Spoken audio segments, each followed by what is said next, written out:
Breaking tonight, Parkersburg police are asking for a warrant for murder against a St. Mary's man they say killed his girlfriend's 1-year-old daughter.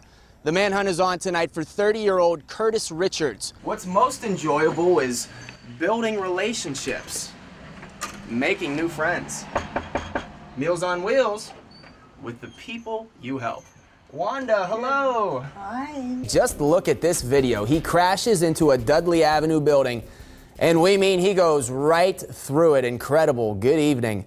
I'm James Sparvero. Thank you for being with us. What better way to end a draining, grueling obstacle course than putting your teammate on your back? Let's go! Well, we hear more and more about these stories lately. Now the latest hacking attack is reaching the Mid-Ohio Valley. Here's why experts say it could happen to you. 9 months ago, it was Ohio's largest industrial layoff of the year. Now it's official. Ormet is no more. John, again, a sad day for a lot of people here, but there's also some optimism as to the future of this property behind me. Mayor Newell with the latest on that. Continuing coverage tonight at 11. Another drug that's creating a lot of problems across our region. Gallia County authorities say heroin use is spiking in their community. The supermoon, I've heard about this. Yeah, it's actually the biggest that the moon is going to be this year. So if you are able to go outside tonight and get a great picture of that, we would love to share it. I know Kirk would love to share it on the air tomorrow. Yeah, great time for a photo op. Thank you, Abby, and thank you as always for sharing it home. This man is lucky to be alive. Metal on metal hitting hard. That's according to witnesses Saturday night who saw this boat crash into a barge. It was pretty scary, especially when you know he's going to hit it and you're hoping he stops and he don't. I hollered, my God, he's going to hit that barge. And sure enough, about 3 seconds later, he slammed right into it. It happened shortly before 10. Emergency officials initially told us there were no injuries.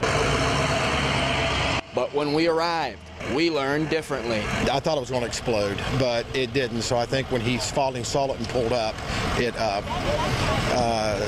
I think that's what saved his life. Witnesses say the man was going full speed, and by the time he saw the barge, it was too late. Fortunately, we're told his injuries are non-life-threatening. Parkersburg Police, Fire, and the Division of Natural Resources responded while the crowd watched what they never expected to see. Seems like he's going to be okay. Did it look like it could have been a lot worse? Oh, it definitely could have. If he would have went full head on, it'd probably been a lot worse.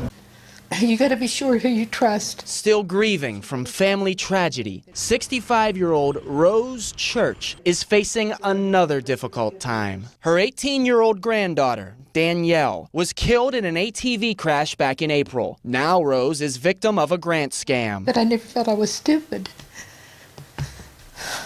I never thought anybody could do this to me. And she's not alone. Since January, the Ohio Attorney General's office has received more than 100 such reports, adding up to tens of thousands of dollars lost. This one is probably about the most complex that I've seen. Rose says she was contacted through Facebook, but who she thought was a friend turned out to be a phony account, and that account connected her with who she believed to be a lawyer in Colorado. She said, become his friend, so I did, and it was an attorney, Larry Herrera. But when Herrera never delivered a promised $300,000 grant to help her disabled husband, Rose called the sheriff's office. If it sounds too good to be true, it probably is. Church sent more than $3 grand up front to addresses in Indiana, Michigan, and Nigeria. The scammer told Rose he would catch a plane and deliver the grant right to her front door. But before that, he needed an additional $3,700.